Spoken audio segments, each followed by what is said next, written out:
The afternoon sun hung low over Vladivostok on July 29, 1944, when Captain Howard Jarrell felt his B-29 Superfortress shudder beneath him. The No. 3 engine had been coughing black smoke for the last 200 miles, and his fuel gauges showed needles dropping toward empty faster than they should. Below him, Soviet territory stretched in every direction. Behind him, somewhere over the Sea of Japan, lay the target they'd just bombed in Manchuria. Ahead, theoretically, lay China and safety. But the mathematics of fuel consumption don't negotiate with hope. Jarrell keyed his intercom. "We're going to Vladivostok." His co-pilot turned, eyes wide. The crew knew what that meant. The Soviet Union wasn't at war with Japan. Their orders were explicit. Avoid Soviet territory except in absolute emergency. Land there, and internment was guaranteed, but crash into the Sea of Japan with a dying engine, and death was certain. The Boeing B-29 Superfortress, designated EB-IR, ramp-tramp banked left, turning toward the Soviet naval base. None of the 11 men aboard could have imagined that this emergency landing would change the strategic balance of the Cold War, that their aircraft, one of America's most closely guarded secrets, would be dismantled rivet by rivet and copied with such precision that Soviet engineers would reproduce a stray American wrench accidentally left in the fuselage. Joseph Stalin would order this single airplane transformed into 847 exact duplicates, creating the Soviet Union's first true strategic bombing force. The central question of this story is deceptively simple.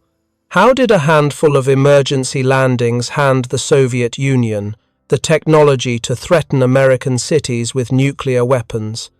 The answer reveals how the most expensive weapons program in American history, more costly than the Manhattan Project itself, became a gift to a future adversary through nothing more than mechanical failure and international law. If you're enjoying this deep dive into the story, hit the subscribe button and let us know in the comments from where in the world you are watching from today. To understand the magnitude of what landed at Vladivostok that July afternoon, you must first understand what the B-29 represented in 1944. The Superfortress wasn't simply another bomber. It was a statement of American industrial supremacy, a flying embodiment of technology so advanced it made contemporary aircraft look like relics from a previous war. Boeing's engineers had created something unprecedented.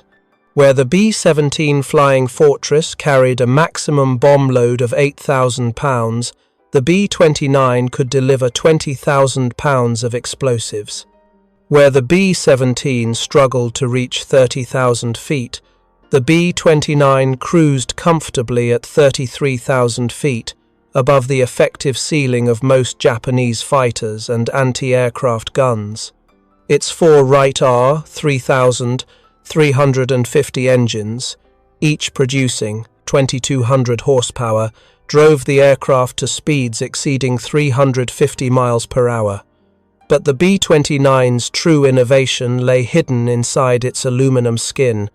The entire crew compartment was pressurized, allowing 11 men to work in shirt sleeves at altitudes where the outside air temperature dropped to 50 degrees below zero.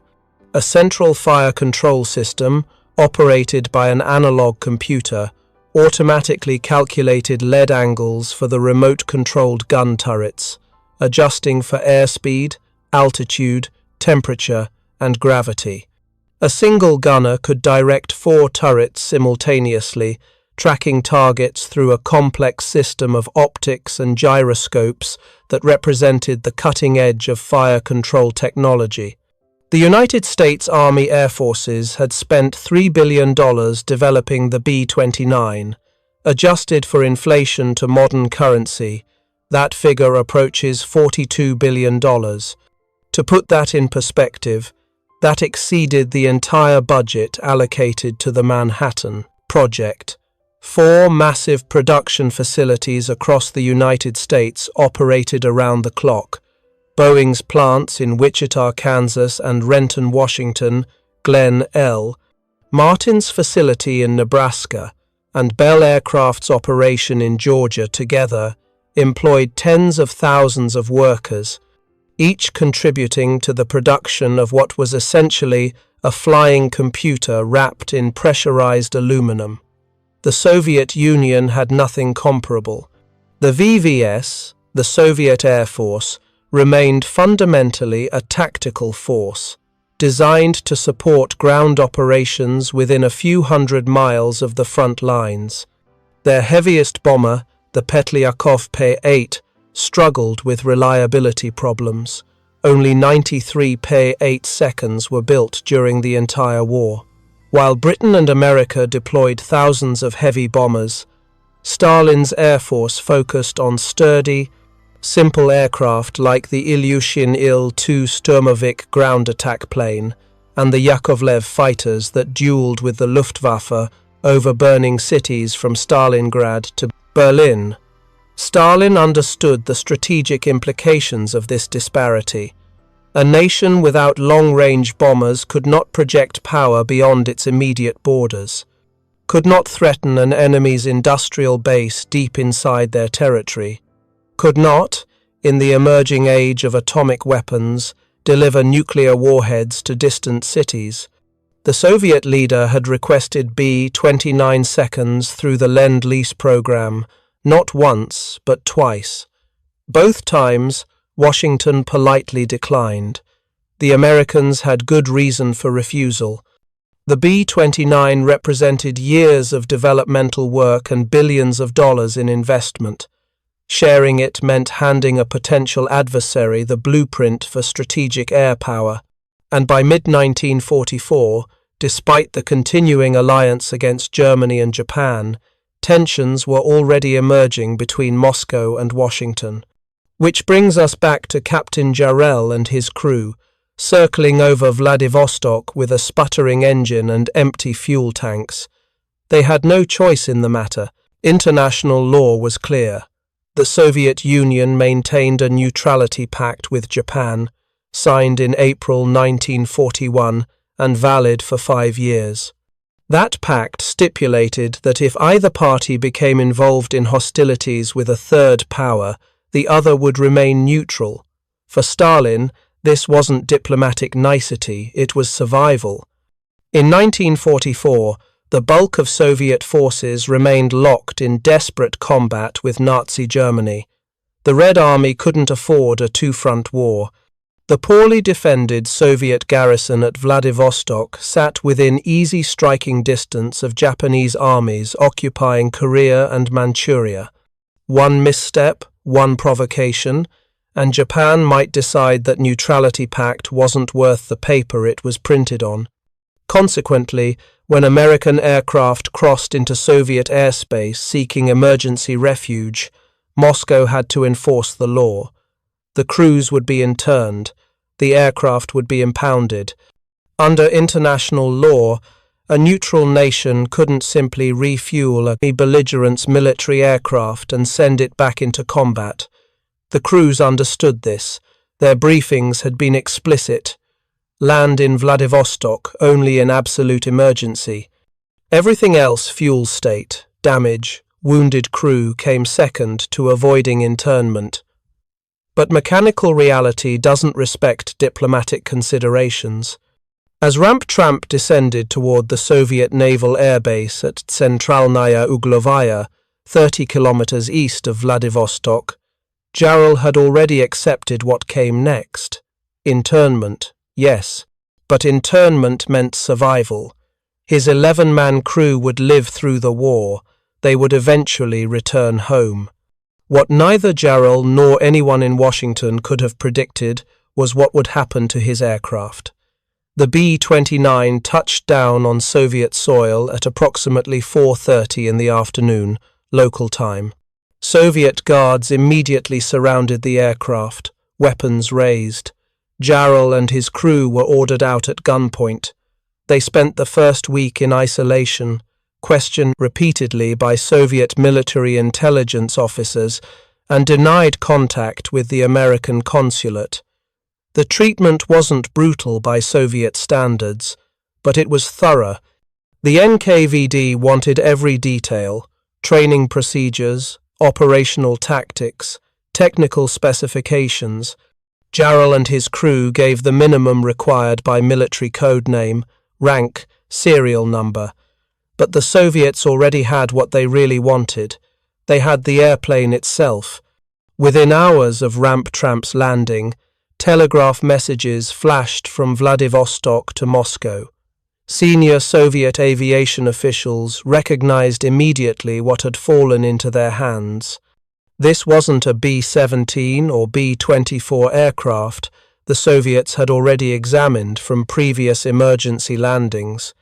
This was the B-29, the bomber that American newspapers called a Superfortress, the aircraft whose existence had been rumored but whose capabilities remained largely unknown outside of Washington. 3 days later, a transport aircraft arrived at Vladivostok, carrying a team of Soviet aviation engineers. They photographed Ramp-Tramp from every angle. They measured every dimension. They examined the engines, the pressurization system, and the fire control computer. They compiled reports running to hundreds of pages, detailing every innovation, every system, every component that made the B-29 superior to anything in the Soviet inventory.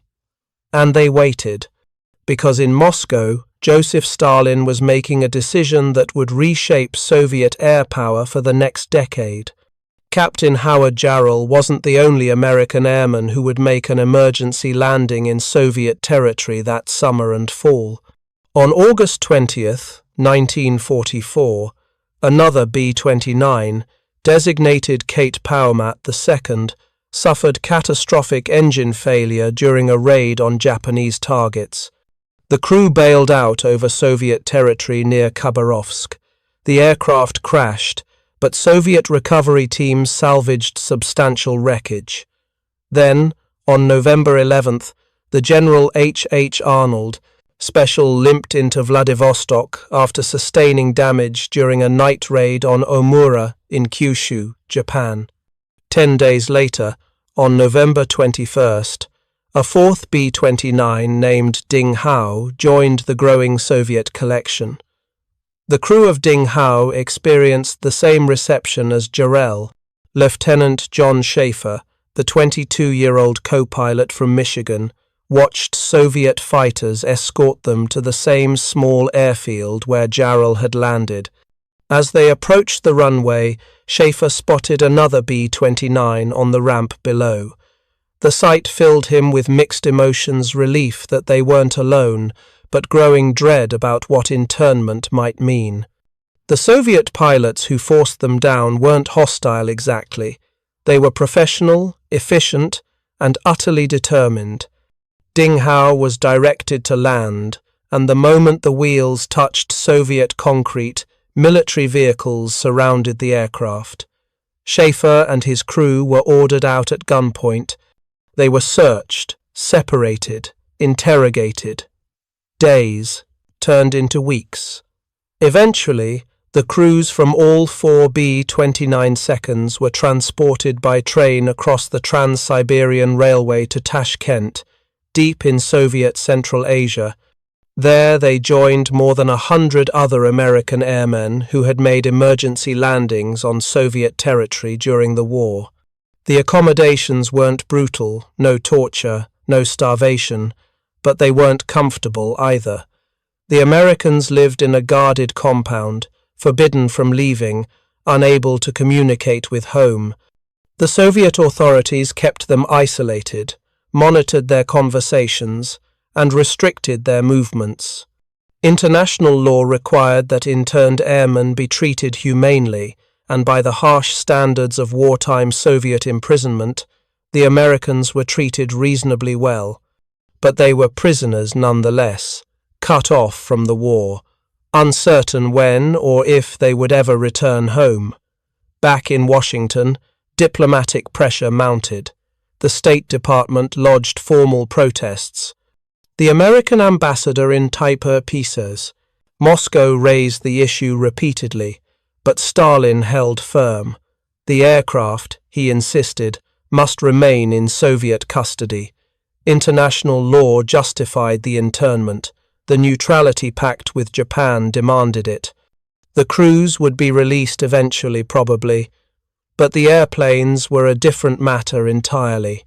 What the Americans didn't know, what even most of the Soviet engineers examining the captured B-29 seconds didn't know, was the decision Stalin had already made.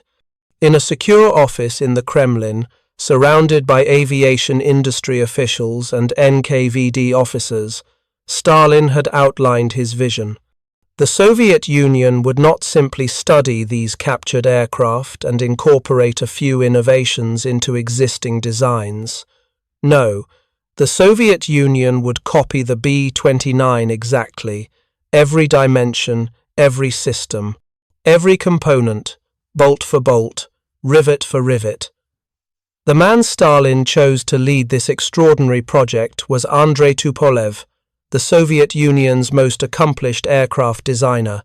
Tupolev had survived Stalin's purges in the late 1930s barely. He'd been arrested in 1937, accused of passing aircraft designs to Germany. He'd spent time in the gulags, then in a special prison Sharashka where gifted engineers worked on aviation projects under NKVD supervision.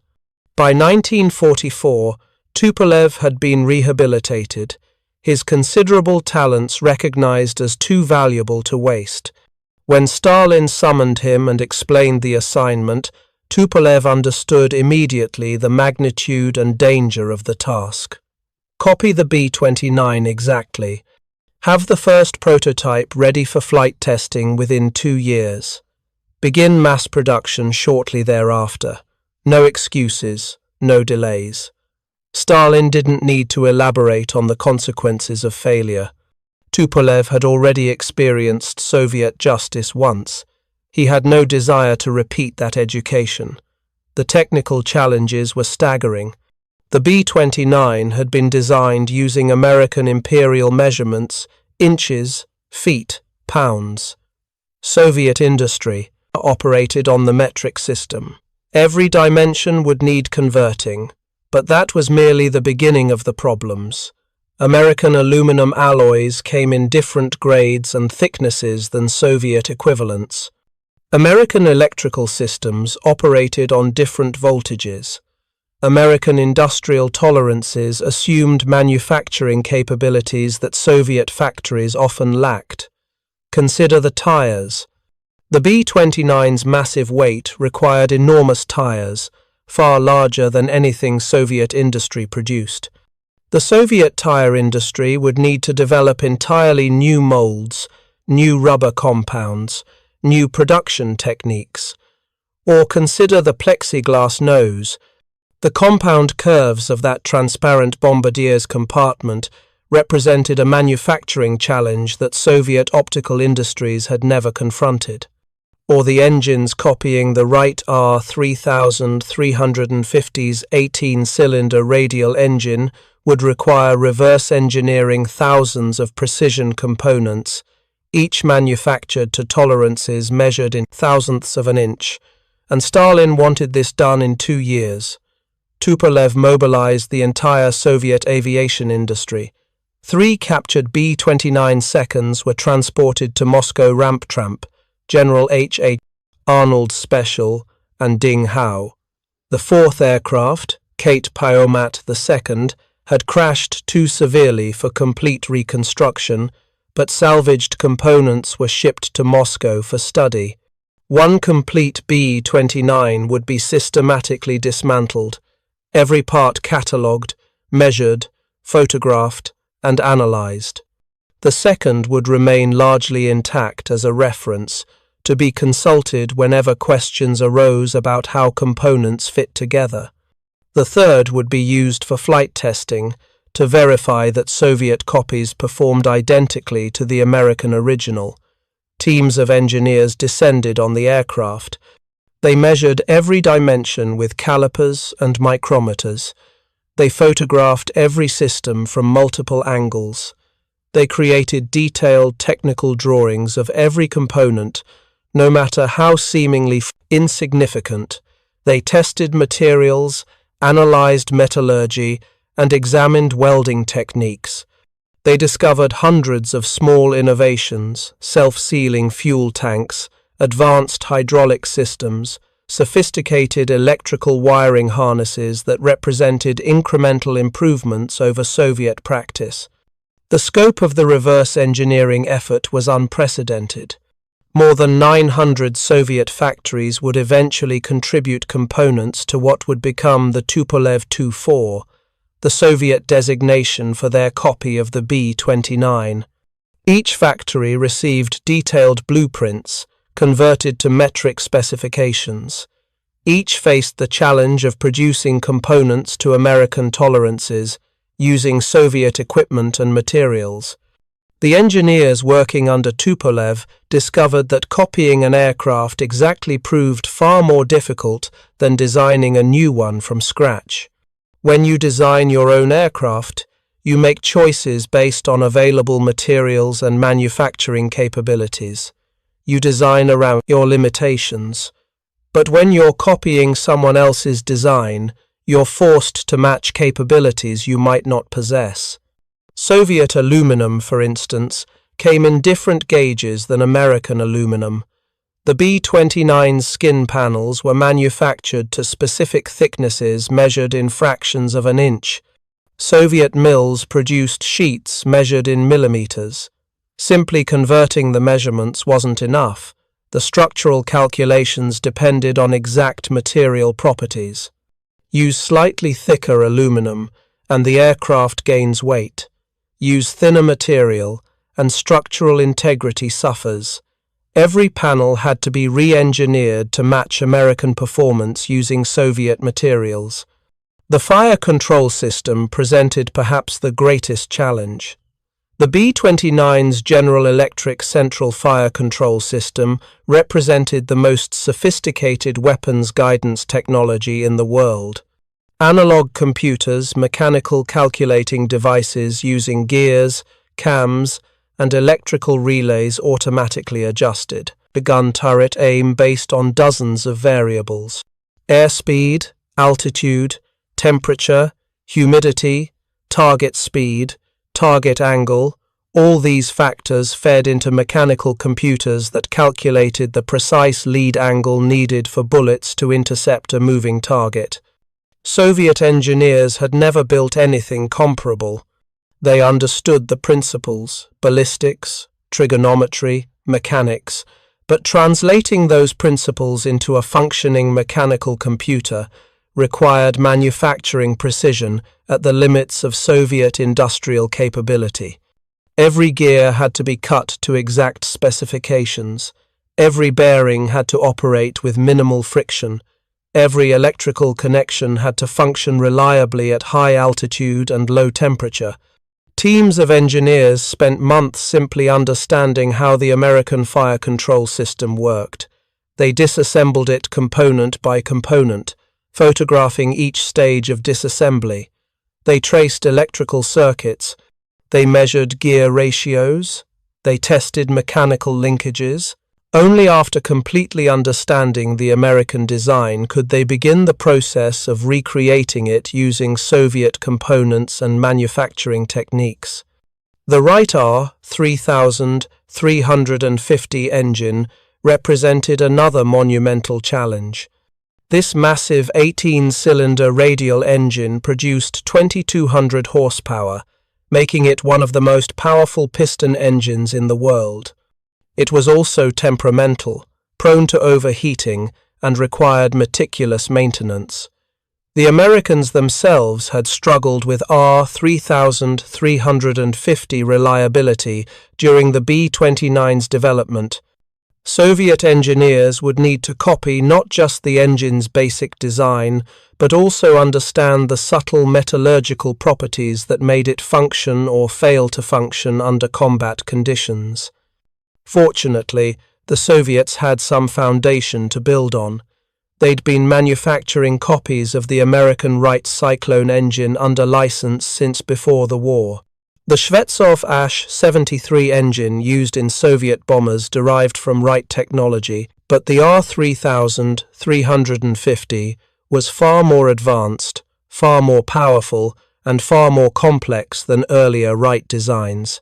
Soviet engineers would spend 2 years developing what they designated the Shvetsov Ash-73TK, essentially a metric copy of the R-3350 with minor modifications to accommodate Soviet manufacturing limitations. Tupolev himself was terrified throughout the entire process. He understood that Stalin's order to copy the B-29 exactly wasn't merely a technical specification, it was a survival test. Any deviation from the American original might be interpreted as sabotage. Any delay might be seen as deliberate obstruction. Tupolev had already survived 1 arrest and imprisonment. He knew that Soviet justice operated on suspicion rather than evidence. Success meant survival. Failure meant the gulag, or worse. This fear manifested in obsessive attention to detail. Stories, perhaps apocryphal but illustrative, circulated among Soviet aviation workers about Tupolev's insistence on copying everything.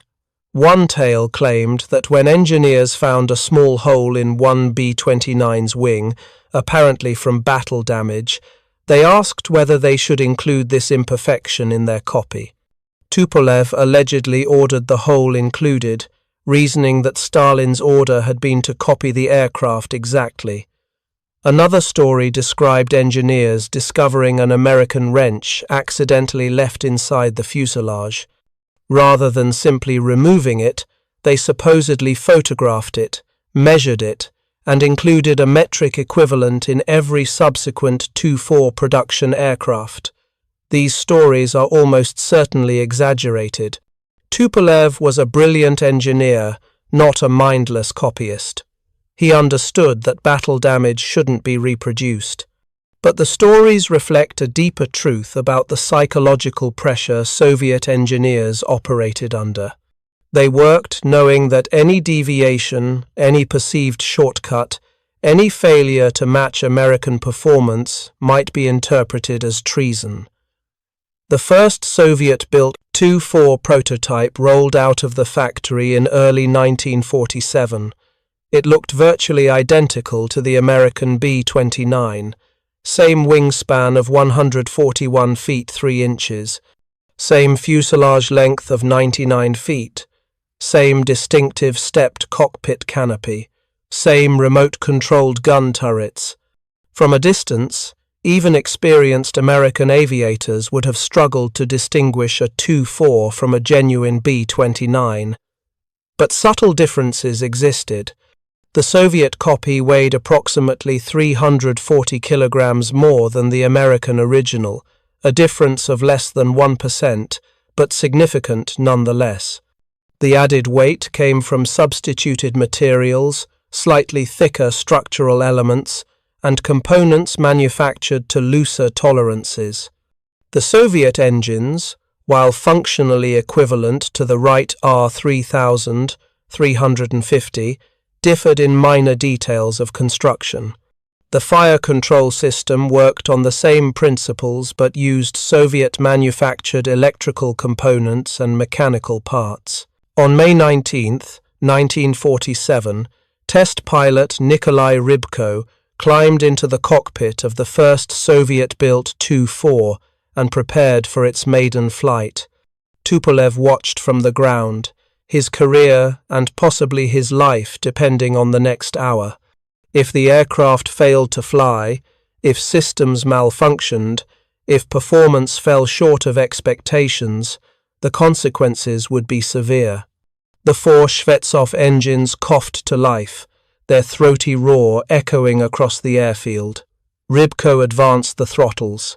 The massive bomber accelerated down the runway, gathering speed, and then lifted smoothly into the air. For the next hour, Rybko put the aircraft through basic flight tests.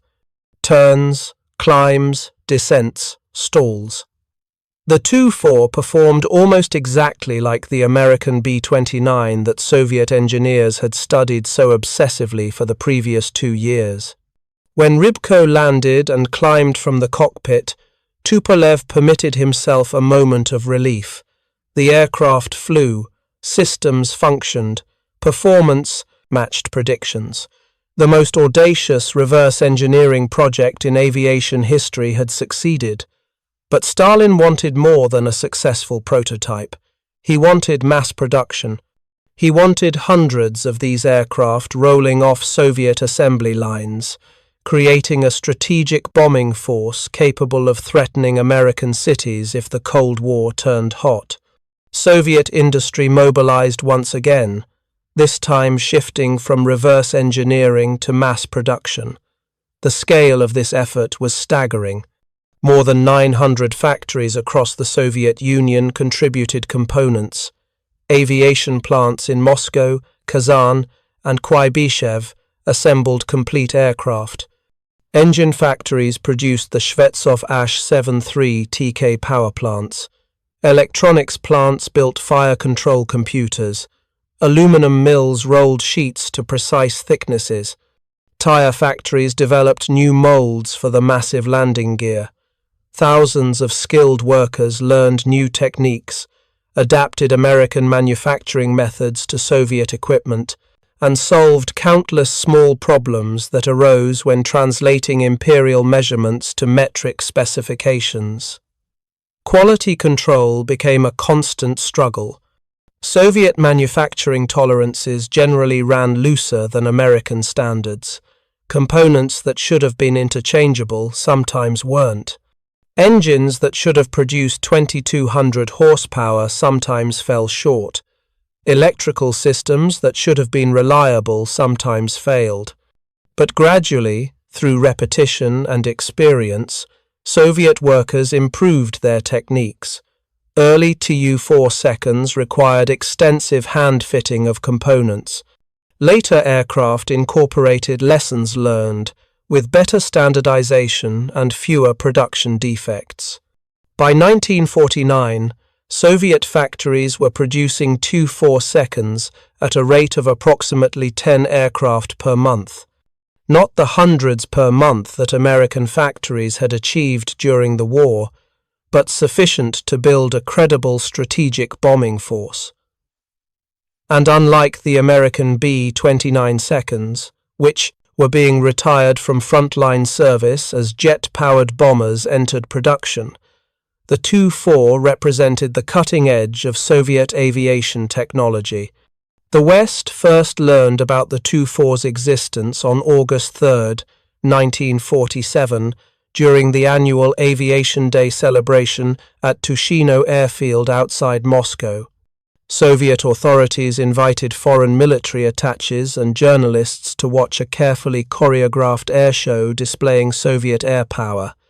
Jet fighters screamed overhead. Sturmovik ground attack planes demonstrated their capabilities. Transport aircraft paraded past. And then, toward the end of the show, 3 silver bombers approached from the south. Western observers recognized them instantly. B-29 seconds, American aircraft, flying in Soviet markings. The initial reaction was confusion mixed with hope. Perhaps these were the 3 aircraft that had made emergency landings in Vladivostok back in 1944.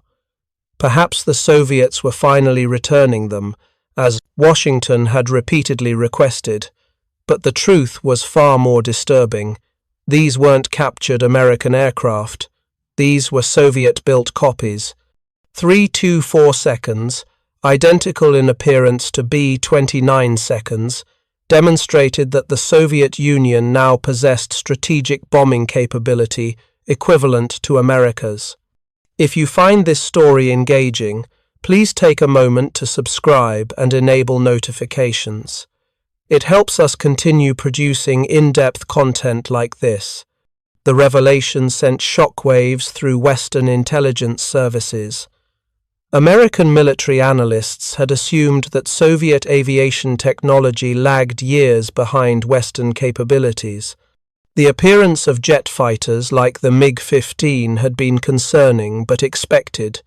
Jet technology was advancing rapidly on both sides, but the Tu-4 represented something different.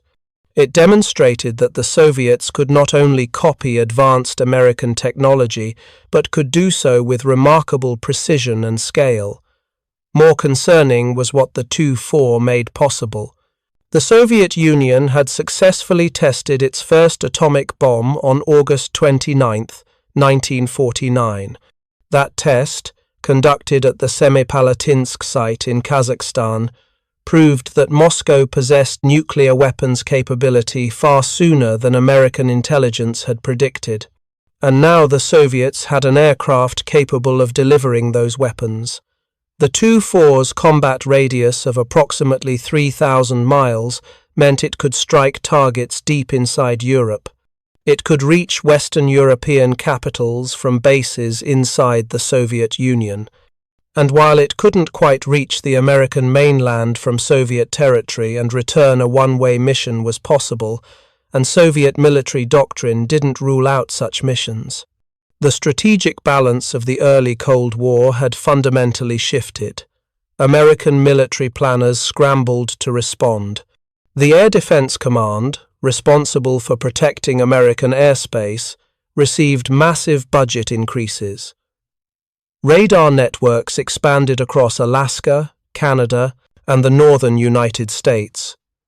Jet interceptors like the F-86 Sabre and F-94 Starfire entered production specifically to counter the Tu-4 threat. Surface-to-air missile development accelerated. The entire architecture of American air defense in the 1950s was shaped by the realization that Soviet bombers' copies of American aircraft could potentially strike American cities. The irony wasn't lost on anyone involved. American technology, captured through mere mechanical failure and international law, had been transformed into one of the primary threats facing the United States in the early Cold War. Captain Jarrell's emergency landing in July 1944 had seemed, at the time, like a minor inconvenience, an unfortunate but ultimately insignificant incident in a vast global war. Instead, it had handed Stalin the capability to threaten the American homeland. For the American airmen who made those emergency landings, the story had a more personal conclusion. The crews remained interned in Soviet Central Asia through the winter of 1944 and into 1945. They lived in guarded compounds, cut off from the war, uncertain of their fate. Soviet authorities treated them reasonably well by wartime standards: adequate food, basic medical care, no systematic abuse, but they remained prisoners nonetheless. In January 1945, a carefully orchestrated escape was arranged. The Americans were transported to the Soviet-Iranian border, where Soviet guards conveniently looked the other way as the internees crossed into Iran, then under Allied occupation. From Iran, they made their way to American military facilities and eventually home. The official story was that they had escaped on their own initiative. The reality was that Moscow and Washington had negotiated their release through back channels, maintaining the fiction of Soviet neutrality toward Japan while quietly resolving a diplomatic irritant. Lieutenant John Schaefer, the co-pilot of Ding Hao, returned to Michigan in September 1945. His official personnel records listed him as missing in action for the period of his internment. The classified nature of his Soviet imprisonment meant that standard records couldn't reflect the truth. It wasn't until 1988, more than 4 decades after the war ended, that Congress officially changed the status of Siberian internees from missing in action to prisoners of war. In 1992, Schaefer finally received the Prisoner of War Medal for his months of internment. Schaefer re-enrolled at the University of Michigan, earned a business degree, and spent 34 years running a family office supply business in Flint. He rarely spoke publicly about his experience. Like many veterans, he viewed his wartime service as something to be quietly remembered rather than constantly discussed. But the question must have haunted him occasionally. What happened to the aircraft he flew that day? What became of Ding Hao after Soviet guards marched him away from the flight line? The answer, had he known it, would have been both fascinating and disturbing. His aircraft became one of 3 complete B-29 seconds systematically studied by Soviet engineers. It was measured, photographed, analyzed, and ultimately used as a reference for the 2-4 program. Components from Ding Hao might have been installed in early 2-4 prototypes. Lessons learned from examining his aircraft systems contributed to Soviet aviation technology for years. Captain Howard Jarrell, pilot of Ramp Tramp, had an even more direct connection to Soviet aviation history. His aircraft, the first B-29 to land in Soviet territory, became the primary template for the entire 2-4 program. Soviet engineers dismantled Ramp Tramp component by component, creating the detailed technical documentation that would guide the reverse engineering effort. Every dimension, every system, every innovation in Jarrell's aircraft was catalogued and copied. In a bizarre twist, Ramp Tramp itself survived the dismantling process. After Soviet engineers had documented every detail, the aircraft was reassembled and used for flight testing throughout the 2-4 development program. Soviet test pilots flew Ramp Tramp repeatedly, comparing its handling characteristics to early 2-4 prototypes. The American-built original served as the standard against which Soviet copies were measured. Ramp Tramp's final flight came in 1948 or 49. Records are unclear when the aircraft was used as a test bed for experimental technologies. By then, the 2-4 program had moved into mass production, and the American original had served its purpose. What exactly happened to the physical aircraft remains uncertain. Most likely it was scrapped, its aluminum recycled, and its role in Soviet aviation history largely forgotten outside classified archives. The 2-4 itself remained in Soviet service through 1950s. Production continued until 1952, with a total of 847 aircraft built. For several years, these copied American bombers formed the backbone of Soviet strategic aviation, the primary means by which Moscow could threaten Western Europe and potentially reach American territory. But technology moves forward. By the mid-1950s, jet-powered bombers like the Tupolev Tu-16 Badger were entering service, rendering the propeller-driven Tu-4 obsolete. Jet aircraft flew faster, higher, and with greater efficiency than piston engine designs. The last 2-4 seconds were retired from frontline bomber squadrons in the early 1960s, though some remained in service for specialized roles, electronic warfare, reconnaissance, engine testing for a few more years. The impact of the 2-4 program extended far beyond the aircraft itself. The experience of reverse engineering the B-29 taught Soviet engineers invaluable lessons about American pace, manufacturing techniques, quality control processes, and systems integration. Technologies and methods learned during the 2-4 program influenced subsequent Soviet aircraft designs for decades. The standardization of components, the emphasis on system reliability, the development of advanced fire control computers, all these capabilities, initially copied from American practice, became part of Soviet aviation culture.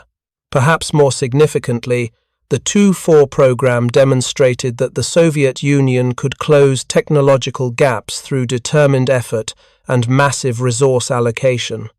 Western analysts had assumed that Soviet industry was too backward, too inefficient, too poorly organized to copy advanced Western technology. The Tu-4 proved them wrong. Within 2 years of receiving the first captured B-29, Soviet factories were producing functionally equivalent aircraft in significant numbers. This realization fundamentally shaped Cold War dynamics. If the Soviets could copy a B-29, what else could they copy? What other Western technologies might be vulnerable to reverse engineering? American security services became obsessed with preventing technology transfer. Export controls tightened. Industrial security increased. The entire apparatus of Cold War secrecy partly grew from the understanding that technological advantages could be copied and countered more quickly than anyone had previously assumed. The nuclear dimension added urgency to these concerns. Soviet possession of both atomic weapons and long-range bombers to deliver them meant that mutual vulnerability replaced American invulnerability. Throughout the late 1940s and early 1950s, American civil defense programs assumed that Soviet Tu-4 seconds might appear over American cities at any moment. Air raid drills became routine. Fallout shelters were constructed. The entire psychology of the early Cold War, the constant anxiety about nuclear attack, was made possible by Stalin's decision to copy those captured B-29 seconds. Looking back from our perspective, decades after the Cold War ended, the story of the Tu-4 illuminates several broader truths about technology, espionage, and the unpredictable consequences of seemingly minor events. First, it demonstrates that technological advantage is always temporary. The B-29 represented the apex of American aviation technology in 1944. It cost billions of dollars to develop. It incorporated countless innovations. It gave the United States an unmatched strategic capability, and within 3 years, an adversary had copied it completely, negating that advantage. Second, it reveals how accidents can reshape history. Captain Jarrell didn't make a strategic decision to hand American technology to the Soviets. He made an emergency decision to save his crew's lives. The mechanical failure of a single engine, combined with the arithmetic of fuel consumption, created the circumstances for one of the most significant technology transfers of the 20th century. History often pivots on such contingencies. Third, it illustrates the double-edged nature of industrial capability. American factories' ability to mass-produce extraordinarily complex aircraft like the B-29 won the war against Japan. But that same industrial sophistication made the aircraft copyable. A simpler bomber, less reliant on advanced systems and precision manufacturing, would have been harder for Soviet engineers to reverse engineer. The B-29's sophistication was both its greatest strength and, ultimately, the source of its vulnerability. Fourth, the story highlights the limitations of secrecy as a protection mechanism. The United States went to extraordinary lengths to keep the B-29's capabilities classified. Security at Boeing plants was strict. Information was compartmentalized. Detailed technical data was restricted. And none of it mattered once physical examples of the aircraft fell into Soviet hands. You can classify blueprints, but you can't classify the aircraft itself once an adversary possesses one. Finally, the Tu-4 story reminds us that intentions matter less than consequences. The American airmen who landed in Vladivostok were heroes doing their duty, choosing internment over certain death. They couldn't have predicted that their decisions would enable Soviet strategic aviation. They couldn't have known that the aircraft they flew would be dismantled, copied, and mass-produced. They made the only reasonable choice available given their circumstances. Yet that choice had consequences that resonated for decades. For Stalin, The captured B-29 seconds represented an unexpected gift that solved a strategic problem. The Soviet Union needed a long-range bomber. It lacked the time and resources to develop one from scratch. The captured American aircraft provided a ready-made solution. Stalin's decision to copy rather than merely study these aircraft was characteristic of his approach to technology and power. Take what works, copy it exactly, and deploy it in massive numbers. For Tupolev and the thousands of Soviet engineers who worked on the Tu-4 program, the project represented both opportunity and danger. Success meant advancement, recognition, and survival. Failure meant disgrace, imprisonment, or death. They worked under conditions of immense pressure, knowing that their technical achievements were being judged by a dictator with little patience for excuses. That they succeeded, that they produced 847 operational copies of one of the world's most complex aircraft, stands as a testament to Soviet industrial capability and human determination under duress. For the American military and political establishment, the appearance of Soviet strategic bombers came as a profound shock. Intelligence estimates had consistently underestimated Soviet capabilities. The Tu-4's debut at Tushino in 1947 forced a complete reassessment of the strategic balance. Within 3 months, American defense spending increased dramatically. Air defense systems were expanded. New interceptor aircraft entered development. The arms race that would define the Cold War for the next 4 decades accelerated, driven partly by the realization that American technological advantages were more fragile than anyone had assumed. The crews of those 4 B-29 seconds that landed in Soviet territory knew none of this at the time. They simply wanted to survive, to return home, to resume their lives after the war ended. Most succeeded. They came home, enrolled in universities on the GI Bill, found jobs, raised families, and gradually forgot the anxiety of that day when Soviet fighters forced them to land on foreign soil. But history remembers. The Tupolev Tu-4, NATO reporting name Bull, stands as a monument to one of the most successful reverse engineering projects in military history. Soviet factories would eventually produce nearly as many Tu-4 seconds as American factories produced B-29 seconds for combat operations in the Pacific. Those Soviet bombers, flying with red stars on their tails instead of American white stars, formed the foundation of Soviet strategic aviation until jet technology rendered them obsolete. Today, a few Tu-4 seconds survive in museums. One sits at the Central Air Force Museum in Monino, outside Moscow, its silver aluminum skin gleaming under museum lights. Visitors can walk around it, marvel at its size, and perhaps not realize that every rivet, every panel, every system represents a copy of American technology seized by accident and reproduced through determined effort. The B-29 seconds that made those emergency landings are long gone. Ramp Tramp, dismantled for study and eventually scrapped. Ding Hao, similarly examined and ultimately discarded. General H. Arnold Special, used for testing and then retired. Kate Paumat II, wrecked upon landing and salvaged for parts.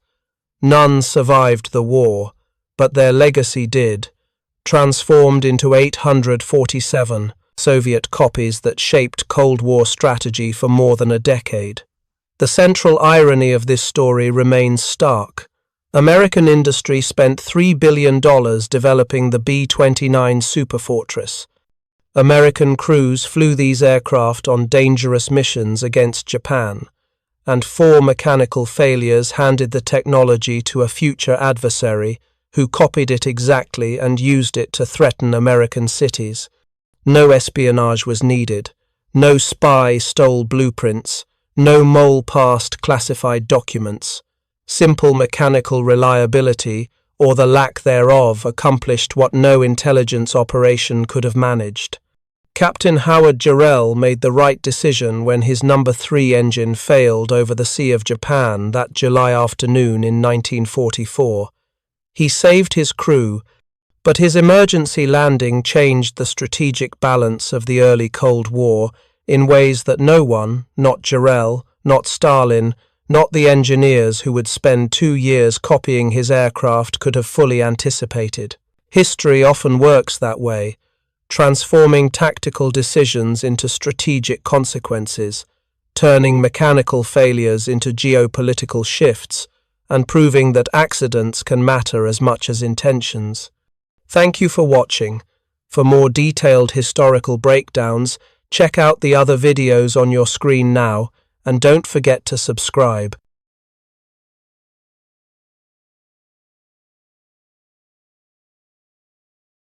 The morning of August 7th, 1945, Yokosuka Naval Arsenal, Japan. Bay 7.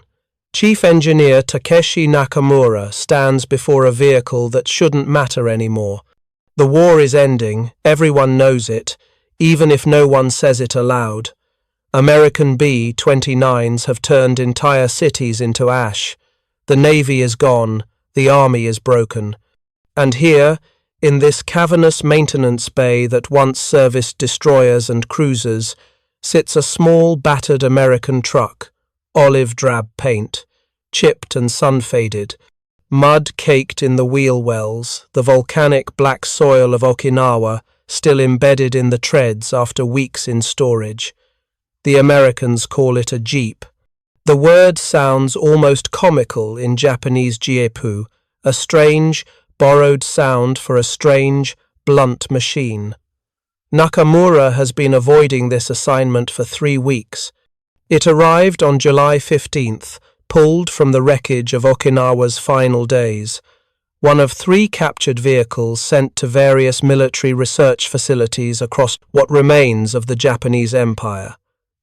This particular specimen came with documentation, 4,300 miles on its odometer.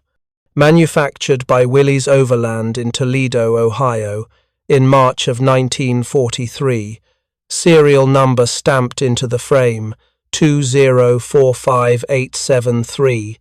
His orders are explicit: disassemble it, understand it, document everything. Determine if Japan's military industry missed something, some American engineering principle that explains why these crude little vehicles went everywhere. Japan's carefully designed trucks could not. If you're enjoying this deep dive into the story, hit the subscribe button and let us know in the comments from where in the world you are watching from today. Nakamura circles the Jeep slowly, his hands clasped behind his back. At 42 years old, he has spent his entire adult life in pursuit of engineering excellence. Joined Nissan's military division in 1937, part of a generation trained to believe that Japanese precision manufacturing represented the pinnacle of industrial achievement. Every measurement is exact, every tolerance is calculated, every component is a small masterpiece of careful production. He had believed, truly believed, that Japan's military vehicles embodied the warrior spirit through steel and engineering. The Type 94 six-wheel truck, the Type 97 motorcycle, the Type 95 scout car, all products of exacting standards, traditional craftsmanship elevated to industrial scale.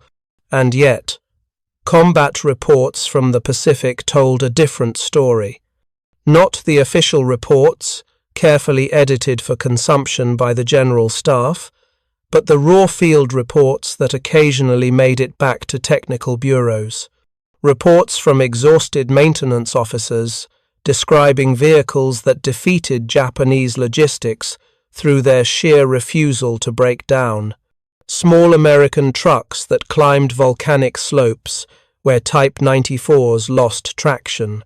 Vehicles that forded rivers, crossed beaches, navigated jungle trails, carried wounded and ammunition, and officers and radio equipment carried the entire weight of America's material superiority on simple leaf springs and 33-inch tires. The impossible part wasn't that these vehicles performed well. The impossible part was that they performed well despite appearing so crude. Nakamura opens the hood. The engine bay is cramped, functional, utterly without aesthetic consideration. He has seen the cutaway technical drawings of German engines, beautiful things, like watch mechanisms enlarged to automotive scale. He has personally overseen the production of Japanese aircraft engines where every component was hand-finished to perfection. This American engine looks like something assembled by farmers, and it works. That's the problem that has kept Nakamura awake for 3 weeks, ever since he received this assignment. That's the question that gnaws at him as he stares at this simple, ugly, effective machine. How does something this crude outperform vehicles built with Japanese precision? His team assembles at 0800 hours, 12 engineers, all veterans of Japan's automotive and military manufacturing sectors. Jun Watanabe, suspension specialist, who designed the intricate independent suspension for several prototype scout cars. Kenji Yamada, just 23, the youngest on the team, fresh from Tokyo Imperial University with a degree in metallurgy. Hiroshi Tanaka, electrical systems. Saburo Ito, transmissions and drivetrains. They are the best Japan has, or had. Gentlemen, Nakamura begins, his voice formal, our task is comprehensive analysis. We will document every component, every design choice, every manufacturing technique. We will understand this vehicle completely. Yamada raises a tentative hand. Sir, if I may ask, what are we hoping to find? Nakamura considers the question carefully. What are they hoping to find? Some secret, some overlooked American innovation? Or are they simply hoping to understand how they lost? We are hoping, Nakamura says slowly, to find the truth. To understand what Nakamura and his team are about to discover, you must first understand what they believed. Japan's military vehicle development in the 1930s and early 40s was guided by a philosophy inherited from European, particularly German, engineering traditions. The emphasis was on quality, precision, and technical sophistication. A Japanese military truck was not merely a tool, it was a product of national character, an expression of the same dedication to perfection that guided samurai sword-making, traditional architecture, and every other craft where Japan had excelled for centuries. The Type 94 six-wheeled truck, introduced in 1934, exemplified this philosophy. Based on German Krupp designs, it featured a powerful inline six-cylinder engine producing 70 horsepower. Its six-wheel configuration provided excellent cross-country performance in theory. The transmission was a marvel of mechanical sophistication, 4 forward speeds with carefully designed synchronizers that made shifting smooth and precise. Production of the Type 94 required approximately 340 hours of labor per vehicle. Each engine was individually assembled by skilled craftsmen. Tolerances were held to 1/10,000th of an inch, the same precision standards used in aircraft engine manufacturing. The result was a vehicle that, when properly maintained, performed beautifully. The problems emerged in combat conditions. The Type 94's complex engine required constant maintenance. Tropical heat in Southeast Asia caused frequent overheating. The sophisticated transmission, while smooth in operation, failed regularly under combat stress. Spare parts had to be manufactured to exacting specifications, making field repairs nearly impossible. Mechanics needed specialized training. The technical manual ran to 473 pages. By 1943, Japanese logistics officers in the Pacific Theater were reporting severe vehicle attrition rates, not from combat damage, but from mechanical failure and inability to repair. A Type 94 that threw a rod in the jungles of New Guinea was effectively lost. No field workshop could produce a replacement cylinder to proper tolerances. Meanwhile, American vehicles multiplied like some mechanical plague. Intelligence reports from captured positions described American supply dumps stacked with spare parts, not carefully catalogued precision components, but bins of standardized parts, carburetors, alternators, entire engines that mechanics swapped out like children's building blocks.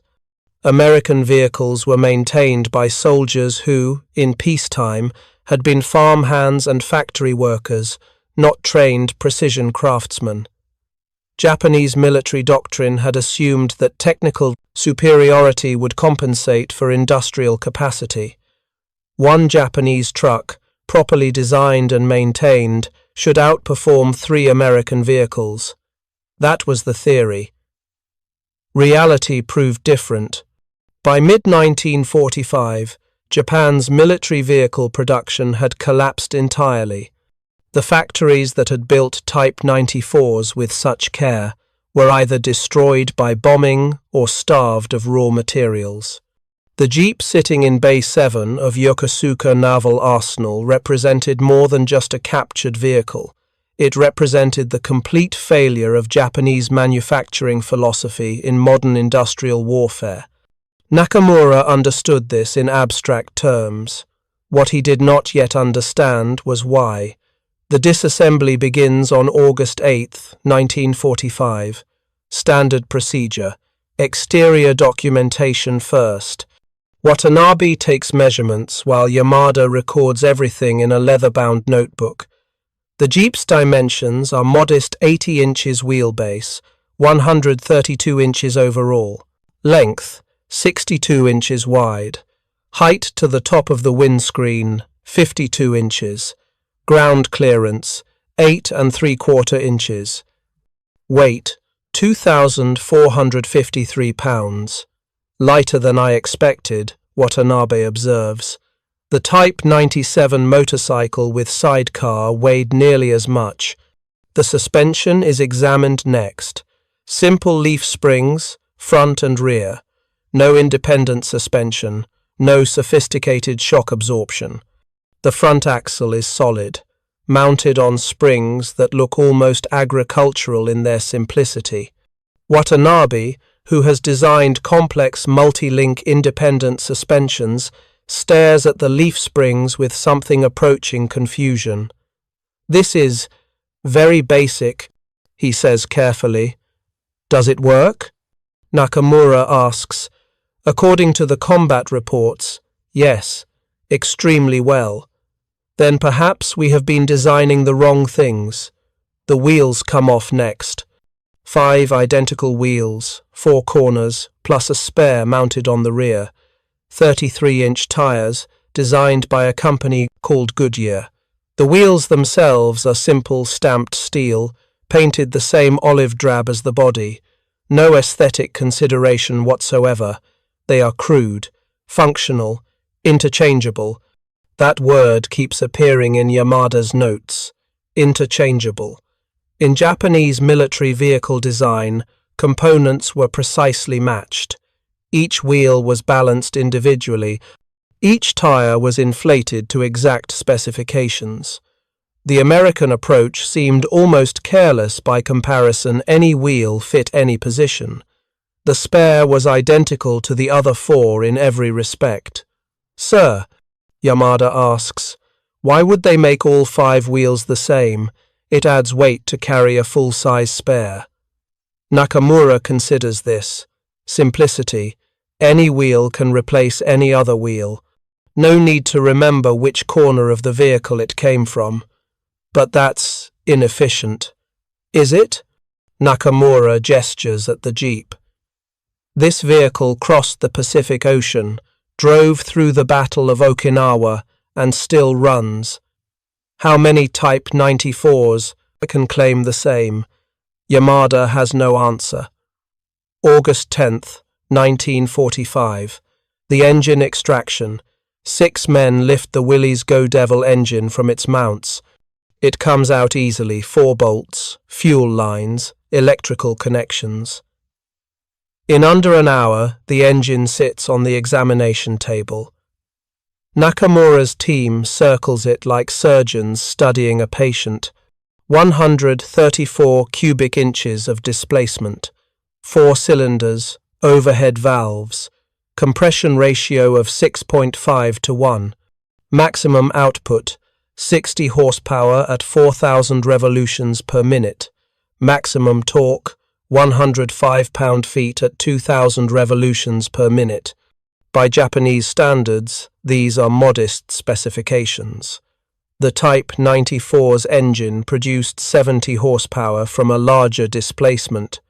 More sophisticated Japanese engines, particularly aircraft engines, produced far more power per cubic inch, but those engines required high-octane fuel, skilled maintenance, and careful operation.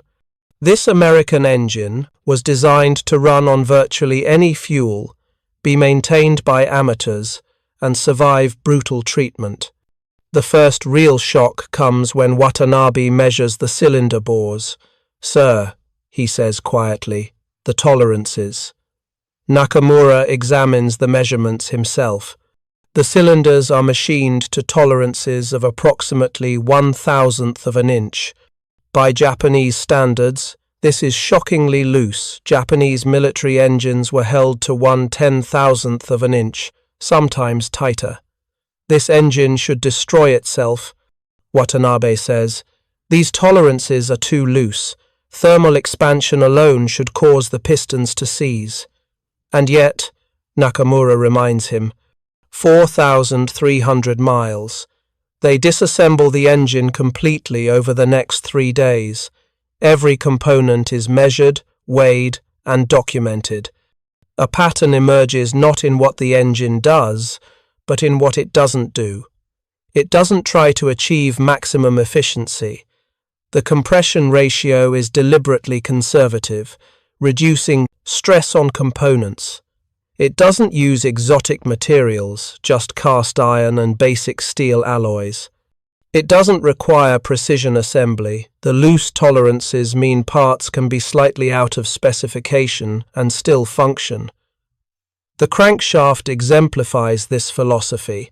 In a Japanese aircraft engine, the crankshaft would be forged from special alloy steel, then precision ground and balanced to eliminate even microscopic weight variations.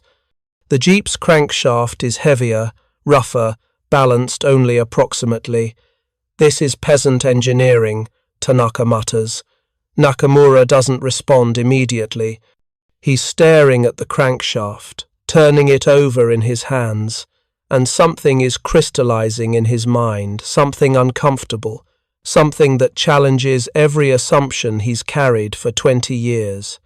"Kenji," he says to Yamada, "how long do you think it took to manufacture this crankshaft?" Yamada examines it. This quality, perhaps 3 hours, maybe less. And a comparable Japanese crankshaft? Minimum 15 hours, sometimes 20, depending on specifications. Nakamura sets the crankshaft down carefully. So with the same factory capacity, the same number of skilled workers, America can produce 5 crankshafts for every one we make. Yes, but ours would be superior. Would they? Nakamura interrupts. Superior in what way? This crankshaft has survived thousands of miles of combat conditions. It works. That is the only superiority that matters in war. The room falls silent. The transmission proves equally revelatory. Japanese military trucks used complex gearboxes with synchronized shifting, smooth, refined, requiring careful operation.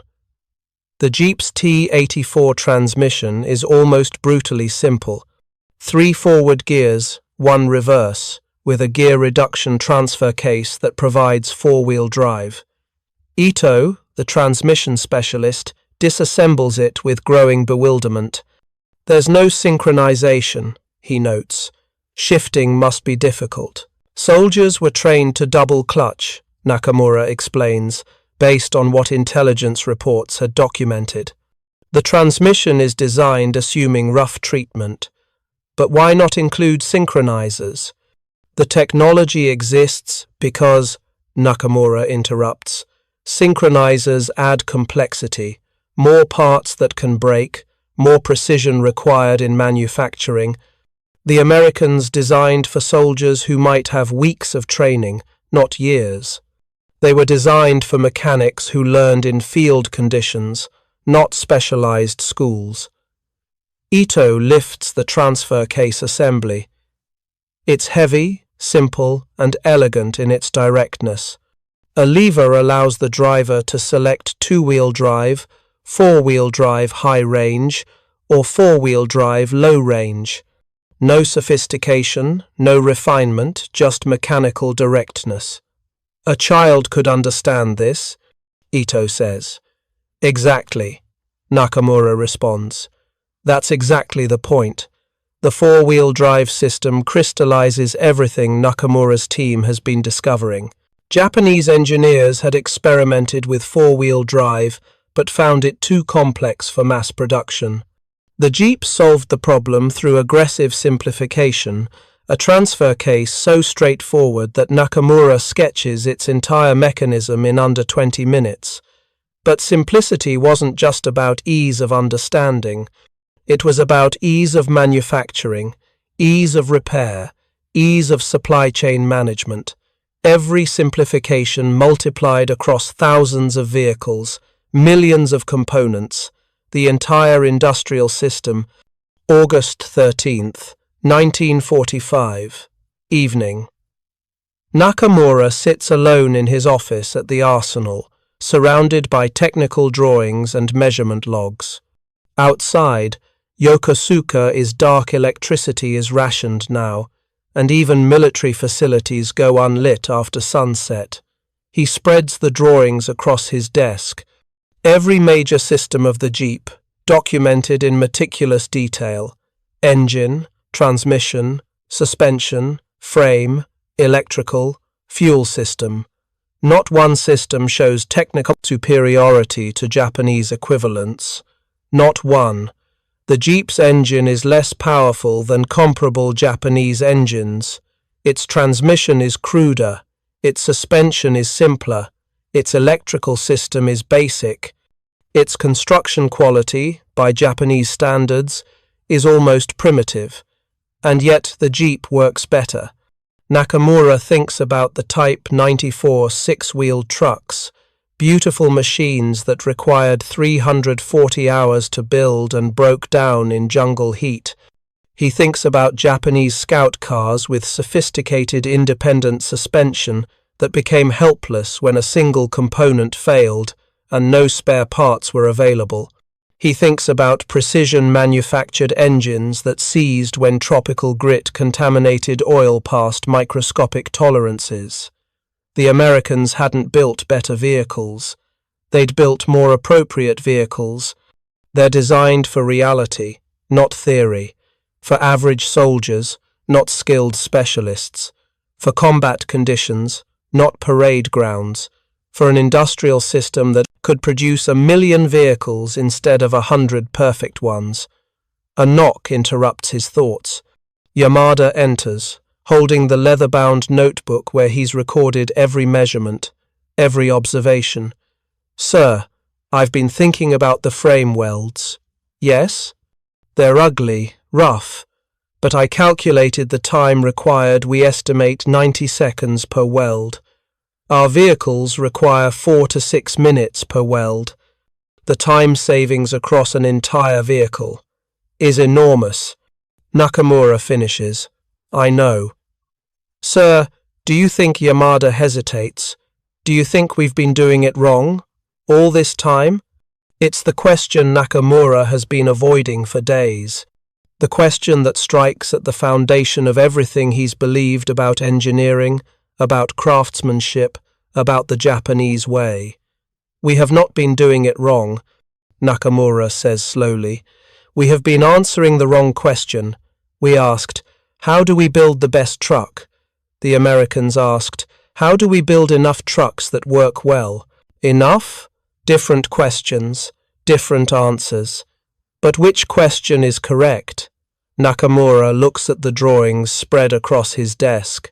In war, Kenji, the correct question is always the one that leads to victory. The Americans are winning. That makes their question correct. August 14th, 1945, morning. The team reconvenes for final testing. They have reassembled the Jeep, every component returned to its proper position. Everything documented, measured, understood. We should run it, Watanabe suggests. See how it performs. They have enough fuel for brief testing the arsenal's reserve stocks, carefully hoarded. Nakamura slides behind the wheel. The seat is a flat canvas stretched over a simple frame. No cushioning, no comfort. The controls are basic. Clutch, brake, accelerator, gear shift, transfer case lever. He turns the key. The Go Devil engine cranks once, twice, fires to life immediately. Remarkable, after weeks of disassembly. The arsenal's test track is a loop approximately 1 kilometer long, with obstacles designed to evaluate military vehicle performance. A 60% grade, a water obstacle half a meter deep, a rough terrain section with logs, rocks, simulated battlefield debris. The Type 94 six-wheeled truck had struggled with this course. Complex transmission overheating, sophisticated suspension components damaged by impact, required careful driving and multiple attempts. Nakamura engages four-wheel drive low range and approaches the grade. The Jeep climbs it without hesitation. Engine laboring but never struggling. Simple leaf springs absorb the rough surface, crude but adequate. The water obstacle next. He enters at moderate speed. Water splashes over the hood, over the windscreen. The Jeep pushes through without stalling, without drama. The rough terrain section is the final test. Logs spaced irregularly, forcing severe suspension articulation. Large rocks require ground clearance and precise wheel placement. The course that had damaged multiple Japanese vehicles during testing. Nakamura drives through at steady speed. The Jeep pitches and rolls, suspension working hard, but nothing breaks, nothing fails. The vehicle absorbs punishment that would have fractured Japanese suspension components. He stops at the end of the course and sits in silence. His team has followed on foot. They stand around the Jeep, staring at it with expressions Nakamura cannot quite read. Not admiration that would be too simple, something more complex, recognition perhaps, or grief. It's not better than our vehicles, Nakamura says finally, not in any single measurement. Our trucks are more powerful, our suspensions are more sophisticated, our manufacturing is more precise. Watanabe nods slowly. Then why? Because they designed it to work in war. We designed our vehicles to meet specifications, to embody principles, to represent Japanese craftsmanship. Nakamura's voice is hollow, drained. They are designed for mechanics who are terrified and exhausted, for supply chains that break down, for conditions that cannot be predicted, for the reality of combat, not the theory of it. Yamada speaks quietly. We designed vehicles that require Japan. They designed vehicles that create America anywhere they go. The observation hangs in the humid August air. That evening, Nakamura begins his official report. 37 pages of technical analysis, detailed drawings, precise measurements, material specifications, everything documented according to Japanese military bureaucratic standards. But the conclusion is only 3 sentences long. The American Jeep represents a manufacturing philosophy fundamentally different from our own. They have sacrificed individual component excellence for system-wide reliability and ease of production. We cannot replicate this vehicle without changing our entire approach to engineering and industrial organization. He signed the report at 19/12. 2300 hours on August 14, 1945. Place it in the outgoing document folder for delivery to the Army Technical Bureau in Tokyo the following morning. He did not sleep that night. Sits in his office, staring at the sketches of the Jeep's transfer case mechanism, so simple, so functional, so utterly devastating to everything he'd believed about superior engineering. At 0700 hours on August 15, 1945, the radio broadcast begins. Emperor Hirohito's voice, speaking formally, announcing Japan's acceptance of the Potsdam Declaration. Surrender. The war is over. Nakamura listens to the broadcast standing in Bay 7, next to the reassembled Jeep. Around him, other engineers and arsenal workers listen in stunned silence. Some are crying. Others stand rigid, faces carefully blank. When the broadcast ends, Nakamura walks to his office and retrieves his report from the outgoing folder. There's no point sending it now, no army. Technical Bureau will read it. No procurement officers will act on it. The war has ended. He files it in his personal desk drawer instead. The Jeep sits in Bay 7. Engine still faintly warm from yesterday's test. Mud from Okinawa is still embedded in its wheel wells, 52 inches tall, 80 inches between axles, 2,453 pounds of American pragmatism. It has already won its war. The Americans arrived at Yokosuka Naval Arsenal on August 28, 1945. They come in jeeps, naturally. A convoy of them, olive-drab vehicles rolling through gates that once serviced the Imperial Japanese Navy's most powerful warships. Nakamura watches from the window of his office as American soldiers, impossibly young, impossibly casual, jump from the vehicles and begin surveying the facility. The occupation has begun. Lieutenant Robert Hayes, United States Army, 24 years old, from Detroit, Michigan, is assigned to document Japanese military equipment and industrial facilities. His background is automotive engineering, worked at Ford before the war, enlisted in 1942, and spent 2 years in the Pacific Theater as a technical intelligence officer. Hayes walks through Yokosuka with a clipboard and a camera, cataloguing everything. Destroyers in dry dock, their hulls rusted and incomplete, machine tools sitting idle for lack of electricity, warehouses filled with parts for aircraft that no longer exist. He entered Bay 7 on September 3, 1945. The disassembled Jeep is still there, components laid out on workbenches with almost surgical precision. Every part is cleaned, measured, and labelled in Japanese characters. Hayes stops, surprised. "Somebody tore down one of ours," he says to his translator, a Nisei soldier from California named James Takahashi. Takahashi speaks to one of the Japanese workers, who quickly fetches Nakamura. The two engineers meet in Bay 7, separated by language, by culture, by the vast chasm of victory and defeat. Hayes is tall by American standards, taller still compared to most Japanese. Nakamura is formal, careful, his English limited but functional. "You examined this vehicle?" Hayes asks through Takahashi. "Yes." Nakamura responds, "Complete analysis, all systems." Hayes looks at the organized components. "Pretty thorough. Learn anything interesting?" Nakamura chooses his words carefully. How does one explain to a victor that his crude vehicle has shattered an entire philosophy of engineering? We learned, Nakamura says slowly, that American engineering is not what we expected. Hayes laughs not mockingly, but with genuine amusement. Yeah, I bet.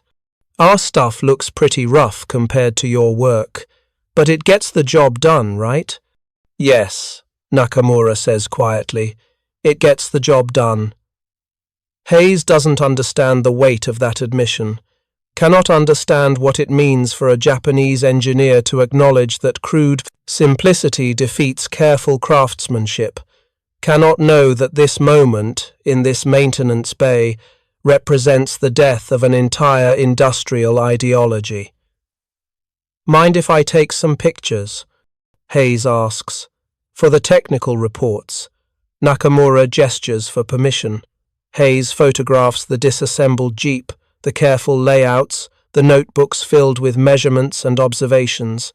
Years later, these photographs will end up in the U.S. Army Military History Institute, filed under Japanese Technical Intelligence Activities, August-September 1945. Occasionally viewed by military historians, never fully understood. Before Hayes leaves, he turns back to Nakamura. You know, we're going to need guys like you, rebuilding Japan. Got any interest in civilian vehicle production? Nakamura nods slowly. Yes, I believe I do. The immediate post-war period is chaos. Japan's industrial base is shattered. The Ministry of Munitions is dissolved. The Army Technical Bureau ceases to exist. Engineers who spent years designing military vehicles suddenly find themselves unemployed, their skills seemingly obsolete in a nation forbidden from maintaining armed forces. Nakamura returned to Nissan in October of 1945. The company's military vehicle division no longer exists, dissolved by occupation authorities. But civilian vehicle production is permitted, even encouraged. Japan needs trucks, buses, and transportation to begin rebuilding. The design meetings in late 1945 and early 1946 are strange affairs. Engineers who never spoke of defeat now must confront it directly. Their vehicles had failed. The entire Japanese approach to automotive engineering had proven inadequate. We need to start over, Nakamura said in a meeting in January of 1946. Everything we knew, we must question everything. Resistance comes from older engineers, men who built their careers on precision craftsmanship. Our quality was never the problem, argues Yoshida, a senior transmission designer. We lost because of industrial capacity, resources, and bombing, not because of engineering philosophy. Then why, Nakamura asks quietly, did their crude vehicles outperform our sophisticated ones in every theatre of the war? Silence. I examined an American Jeep, Nakamura continues, completely, every component. It was not better than our vehicles in any single measurement, but as a system, as a complete vehicle, it worked better. And do you know why? He stands, walks to the blackboard, and begins sketching. They were designed for imperfection, loose tolerances, so parts could be manufactured quickly and replaced easily. Simple mechanisms, so any mechanic could understand them. Robust over-engineering, so components exceeded minimum requirements. They designed for reality, for exhausted mechanics, for damaged supply chains, for conditions that cannot be predicted. Yamada, who has also returned to Nissan, adds, they designed vehicles that create their own logistics. We designed vehicles that require perfect Japanese logistics to function. The realization settles over the room like ash. But knowledge alone cannot immediately transform an industry. Japan's automotive sector in 1946 faces obstacles that have nothing to do with engineering philosophy. Raw materials are scarce, steel is rationed. The few factories still operating run at a fraction of capacity due to electricity shortages. The occupation authorities control what can be produced and how. Nissan's first post-war civilian truck, introduced in 1947, is essentially a modified pre-war design. Because that's all they can manage, no resources for new development, no capacity for experimentation. The company produces fewer than 2,000 vehicles in 1947, most of them assembled from pre-war parts stocks. But conversations are happening, ideas are spreading, in universities, in design offices, in late-night meetings where engineers drink sake and talk about what went wrong, a consensus emerges. Japanese manufacturing must change. Not abandon quality that would be unthinkable, but redefine what quality means. Not perfection in components, but reliability in systems. Not beautiful engineering, but engineering that works. The philosophical shift happens slowly, then suddenly. In 1948, Nissan engineers began work on a new four-wheel drive vehicle. Not for military use, occupation forces strictly control that, but for civilian applications. Forestry, construction, rural transportation. The project is modest, under-resourced, but it represents something new. Nakamura is not the lead designer. His role is advisory, but his influence permeates the project. The design principles he articulated are everywhere. Simple, proven technologies rather than innovative complexity. Tolerances calculated for reliability rather than precision. Components designed for field, just repair by average mechanics. Standardized parts wherever possible.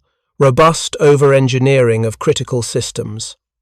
The vehicle that emerges in 1951 is the Nissan Patrol 4W60. It looks nothing like a Jeep, larger, heavier, distinctly Japanese in appearance. But the philosophy underneath is recognizable. The Patrol uses a simple inline six-cylinder engine, powerful, conventional, easy to maintain. Its transmission is straightforward, based on proven truck designs. Suspension is leaf springs front and rear, not sophisticated, but reliable and repairable. The four-wheel drive system is mechanically simple, adapted from earlier designs but refined for ease of use. Most importantly, the Patrol is designed with Japanese manufacturing realities in mind. Parts are standardized where possible, but not at the expense of function. Quality control is rigorous, but focused on system reliability, rather than component perfection. Manufacturing tolerances are appropriate to use case rather than arbitrary precision. The Patrol becomes a success not immediately, not dramatically, but steadily. It works. In forests, on construction sites, in rural areas with minimal maintenance infrastructure, it simply works. The first units reach customers in 1951. By 1955, the Patrol had established itself as a serious four-wheel drive vehicle, and quietly, without fanfare, it vindicates everything Nakamura learned from that disassembled Jeep in Bay 7. The transformation of Japanese automotive engineering accelerated through the 1950s. Toyota introduced the Land Cruiser in 1951 initially for Japanese police and civilian uses, eventually for export. Like the Patrol, it embodies simplified reliability. Its design borrows conceptually from the Jeep while adapting to Japanese needs and manufacturing capabilities. Ironically, in 1953, Mitsubishi began licensed production of the Jeep itself for the Japanese, self-defense forces and civilian markets. The same vehicle, Nakamura disassembled, now manufactured in Japan under license from Willys. Japanese engineers study it again, this time not as a captured enemy vehicle, but as a product to replicate. The lessons deepen. Manufacturing the Jeep under license requires Japanese factories to adopt American production techniques, standardization, interchangeability, efficiency over perfection. The experience transforms Japanese manufacturing culture more profoundly than any theoretical discussion could. By the late 1950s, Japan's automotive industry had internalized the lessons of defeat. Not abandoned quality Japanese vehicles remain well built, but redefined quality in practical rather than abstract terms. Quality means reliability, maintainability, fitness for purpose, not perfection for its own sake. If you find this story engaging, please take a moment to subscribe and enable notifications. It helps us continue producing in-depth content like this. The real revolution comes in manufacturing processes. Kenji Yamada, the young engineer who noticed the Jeep's crude welds back in August of 1945, joins Toyota in 1952. He rises quickly, becomes involved in production engineering, and begins asking uncomfortable questions about Japanese manufacturing efficiency. Why does Toyota require 300 hours to build a truck when American companies need half that time? Why are Japanese production lines so inflexible? Why do manufacturing processes prioritize perfection over speed?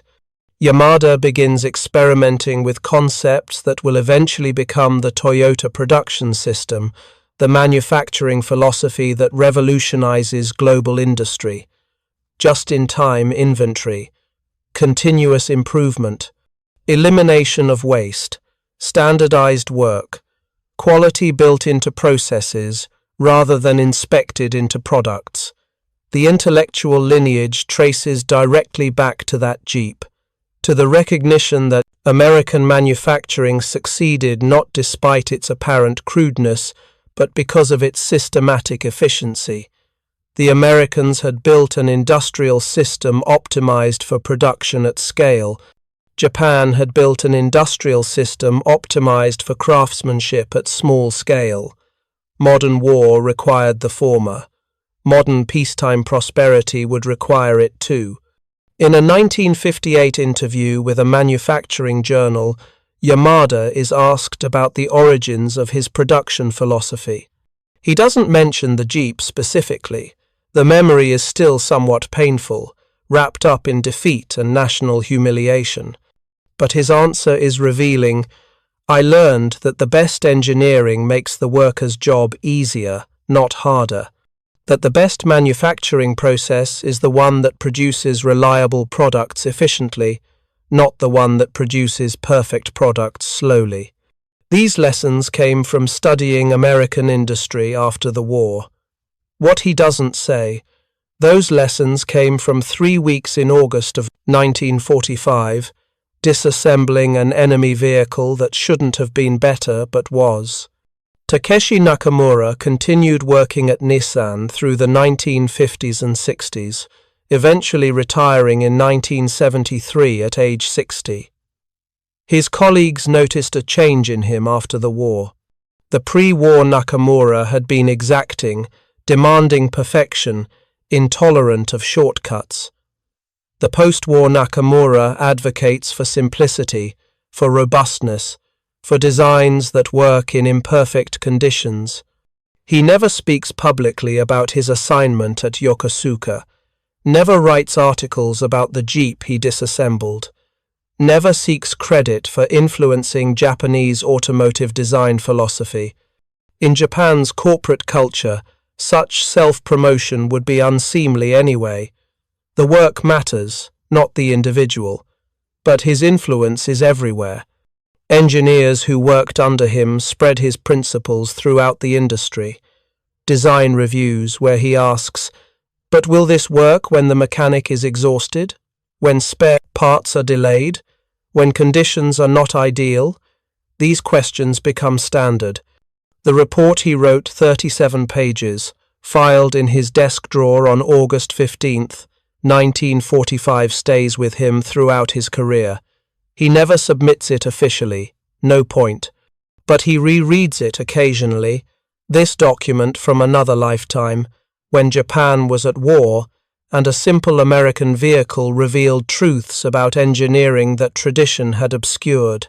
In 1968, a young Nissan engineer named Suzuki was assigned to Nakamura's team. They're working on the next generation Patrol, updating the design for modern requirements. Suzuki proposes an independent suspension system, more sophisticated, more comfortable, more complex. Nakamura studies the proposal carefully. It will improve ride quality, he acknowledges. But how many more components? How much more difficult to repair in field conditions? Substantially, Suzuki admits. But customers expect refinement now. We're not in wartime. No, Nakamura agrees. But the principle remains. Design for the reality of use, not the ideal. Customers in Australia, in Africa, in rural areas, they need vehicles that work, not vehicles that impress in Tokyo showrooms.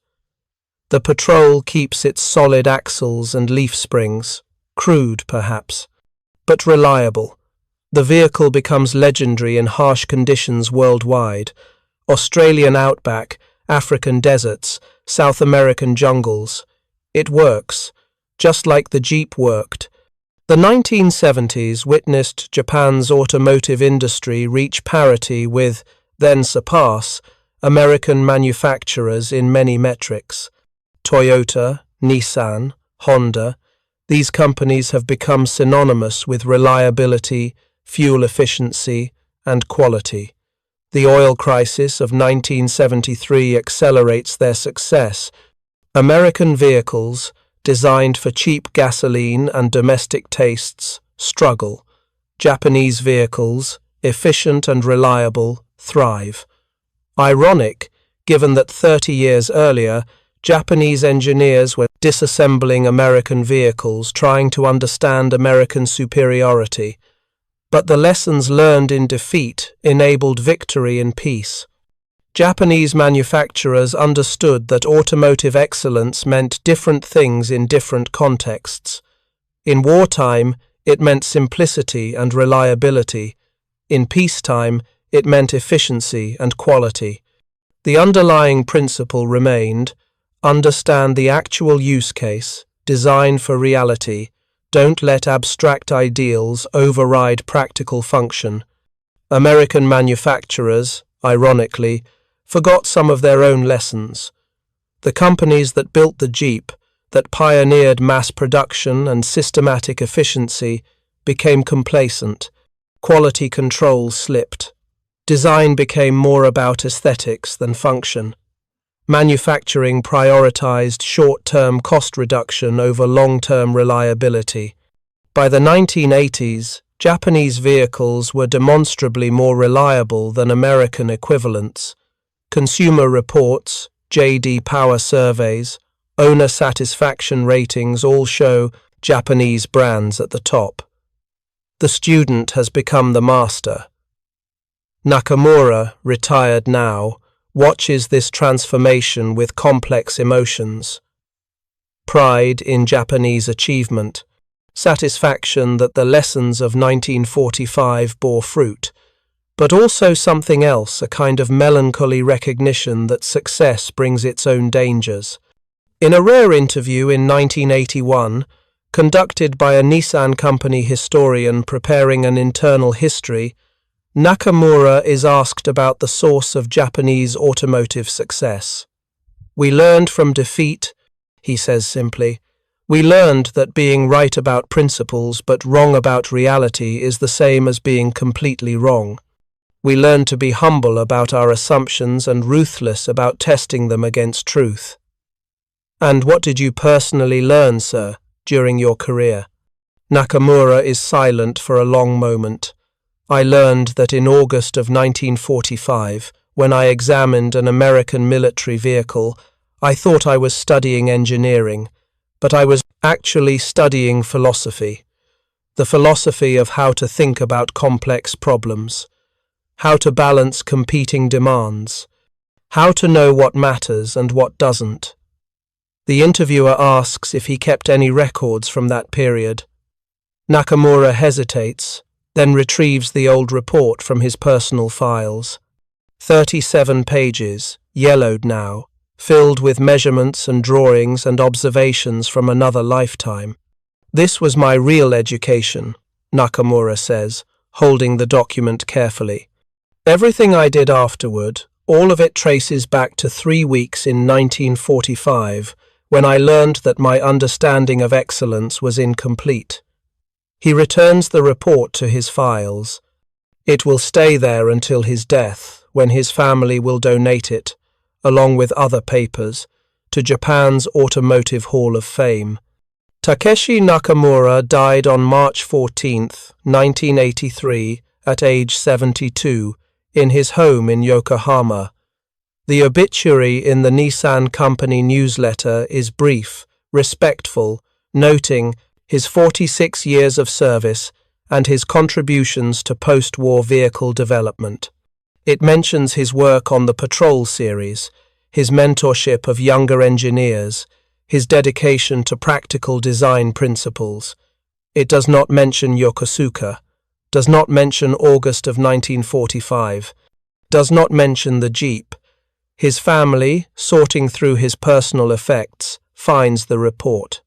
They don't immediately understand its significance, just an old technical document, measurements and drawings, written in the formal style of military bureaucracy from another era, but the care with which it was preserved suggests importance. They donate it, along with other papers, to the Japan Automotive Hall of Fame, where it becomes part of the permanent collection. Filed under Post-War Reconstruction Period, Technical Analysis and Industrial Philosophy. Occasionally, historians studying the transformation of Japanese industry examine it. The document is remarkable for its honesty. Nakamura doesn't make excuses, doesn't blame defeat on circumstances or resources. He simply catalogues what he found. An American vehicle that worked better than Japanese equivalents, despite being cruder, simpler, less refined. And he draws the hard conclusion. Japanese engineering philosophy requires fundamental revision. Reading the report decades later, with full knowledge of how the Japanese automotive industry evolved, the document feels almost prophetic. Everything Nakamura identified in 1945, simplicity, reliability, design for reality, became core principles of Japanese manufacturing success. But more than the specific insights, the report reveals something about how progress happens. Not through comfortable confirmation of existing beliefs, but through uncomfortable confrontation with contradictory evidence. Nakamura could have dismissed the Jeep as crude American workmanship, could have concluded that Japanese vehicles were superior in theory, only defeated by circumstance. Instead, he let reality shatter his assumptions, and in doing so, helped transform an industry. The Jeep itself, the specific vehicle Nakamura examined in Bay 7, disappeared into the chaos of occupation. No records indicate what happened to it. Likely scrapped for metal during the post-war reconstruction period, or perhaps cannibalized for parts to keep other vehicles running, or simply abandoned somewhere, rusting away while history moved forward. It doesn't matter. The physical vehicle was never the point. What mattered was what it represented: a different approach to engineering problems, a different philosophy about what makes a vehicle or any technology successful, a different answer to fundamental questions about quality, reliability, and fitness for purpose. Lieutenant Robert Hayes, the young American officer who photographed the disassembled Jeep in September of 1945, returned to Detroit after the war, worked for General Motors for 33 years, eventually becoming a senior engineer in the truck division. He kept a personal diary during his occupation service, now held by the U.S. Army Military History Institute. An entry from September 3, 1945, reads, Interesting scene at the Yokosuka arsenal today. Japanese engineers had completely torn down one of our jeeps, every component laid out and labelled like an anatomy lesson. The chief engineer seemed almost embarrassed when I found him there, like I'd caught him stealing secrets. The funny thing is, there are no secrets. It's just a jeep. Simple, tough, does the job. But I guess when you've been building fancy stuff that doesn't work as well, simple things can look like a secret.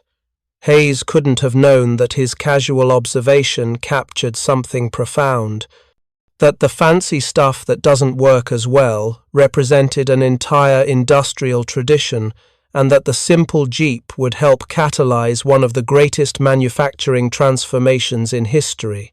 He retired from General Motors in 1978, died in 1989, having witnessed Japanese automotive companies surpass American manufacturers in reliability and quality. His diary doesn't record whether he connected that transformation to the scene he witnessed in 1945. Perhaps he did. Perhaps he understood that small moments can have large consequences, that defeated nations sometimes learn lessons victors forget, that humility about one's methods is more valuable than pride in one's victories. Or perhaps he never made the connection. History is full of people who participate in important moments without recognizing their importance. By the 1990s, Japan's automotive success was undeniable and unremarkable, just the way things are. Toyota becomes the world's largest automaker. Honda and Nissan are global brands. The phrase Japanese quality becomes synonymous with reliability. Luxury brands like Lexus successfully challenge European manufacturers in their own territory. And four-wheel drive vehicles, the direct descendants of that original Jeep philosophy, are everywhere. Toyota Land Cruisers, operating in conditions that would destroy lesser vehicles. Nissan Patrols crossing deserts and jungles. Mitsubishi Pajeros winning rally championships, all embodying lessons learned from studying American simplicity in August of 1945. The irony is complete. American manufacturing, which once led the world in systematic efficiency and practical design, struggled through the 1970s and 80s with quality problems and outdated practices. Japanese manufacturing, which began by copying American methods learned from captured equipment, perfected those methods and added innovations of their own. The Toyota production system, born from Yamada's insights about efficient manufacturing, is studied worldwide. American companies send delegations to Japan to learn Japanese methods never quite, recognizing that these methods originated from American practices, observed and refined by engineers who learned from defeat. By the 2000s, globalization homogenizes many practices. American companies adopt Japanese quality control methods. Japanese companies establish factories in America, bringing their techniques with them. The distinctions blur, but the fundamental lesson remains: the willingness to learn from unexpected sources, to question assumptions, to let reality override ideology. These are the foundations of progress. Nakamura understood this in 1945. The Jeep taught him. In 2007, the Nissan Patrol celebrates its 55th anniversary. The company produces a commemorative book documenting the vehicle's history. There's a section on the original Ford W60 model from 1951, including interviews with surviving engineers who worked on the project. One interview is with Hiroshi Tanaka, now 94 years old, one of the engineers who examined the Jeep at Yokosuka in August of 1945. "What do you remember most about that assignment?" the interviewer asks. Tanaka thinks carefully. "The shock," he says finally, "the shock of discovering that our assumptions about engineering excellence were wrong. Not entirely wrong, Japanese craftsmanship has value, but wrong in the sense of incomplete. We thought quality meant precision. The Americans taught us quality means fitness for purpose. Did you realize at the time how influential that lesson would be? No. At the time, I was just confused. Confused and somewhat humiliated. Here was this crude American vehicle that worked better than our sophisticated designs. It seemed impossible. Only later did I understand that crude and simple are not the same thing. The Jeep was simple, not crude. Elegantly simple. And the patrol, do you see it as a descendant of the Jeep? Tanaka smiles slightly. The patrol is its own vehicle. Japanese design, Japanese engineering. But yes, the philosophy underneath design for reliability, for real-world conditions, for maintainability that comes from lessons learned in 1945, from the Jeep, from Nakamura-san's insistence that we question everything we thought we knew. He pauses, looking at photographs of the original 4W60 patrol in the commemorative book. We lost the war but won the peace. And we won the peace partly because we were willing to learn from defeat. The Jeep was one of our teachers, perhaps our best teacher. Today, the Willys Jeep is recognized as one of the most influential vehicles in automotive history. Museums worldwide display restored examples. Collectors treasure them. Military historians study their impact on World War II logistics and mobility. The design influenced post-war vehicles on every continent. But the Jeep's influence on Japanese engineering is less widely recognized. The story of Nakamura and his team, disassembling a captured vehicle in the final days of the war, isn't part of popular historical narrative. It's too small, too technical, too far from battlefields and famous generals. Yet this small story illuminates something important about how nations learn, how industries transform, how defeat can become the foundation for future success. Japan did not become an automotive powerhouse by perfecting pre-war methods. It succeeded by learning from enemies, by questioning tradition, by accepting that defeat revealed truths about reality that victory would have obscured. The Jeep sitting in Bay 7 of Yokosuka Naval Arsenal in August of 1945 was just a machine, steel, rubber, glass, oil. But to Takeshi Nakamura and his team, it became something more, a mirror reflecting truths they had to see, however uncomfortable those truths might be. Truths about engineering, about manufacturing, about the difference between what looks impressive and what actually works, about the danger of confusing tradition with wisdom, precision with quality, complexity with sophistication. American engineers designed the Jeep to be simple, reliable, and maintainable. They succeeded beyond their imaginings. Not only did the Jeep help win World War II, it helped transform the industry of a defeated nation, teaching lessons that would eventually revolutionize global manufacturing. That's a victory measured not in battles but in decades, not in territory conquered but in ideas transmitted, not in enemies defeated but in competitors taught. The war ended in August of 1945, but the conversation between American pragmatism and Japanese craftsmanship begun when Nakamura opened that Jeep's hood continues still. In every reliable vehicle, in every efficient factory, in every design that prioritizes what works over what looks impressive. 3 final scenes, separated by time but connected by consequence. Nakamura stares at a vehicle he doesn't yet understand, about to begin a learning experience that will reshape his understanding of engineering. The war is ending. Everything he believed about Japanese industrial superiority is about to be tested against simple American steel. Nakamura, now 62, Reviews designs for the next generation patrol. A young engineer proposes a sophisticated independent suspension. Nakamura asks his standard question, but will it work when conditions are not ideal? The young engineer doesn't yet understand that this question comes from a Jeep disassembled 23 years earlier.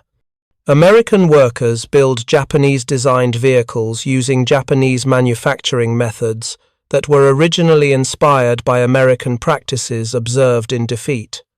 The circle is complete. The lessons have come home. Geography, nationality, victory, defeat.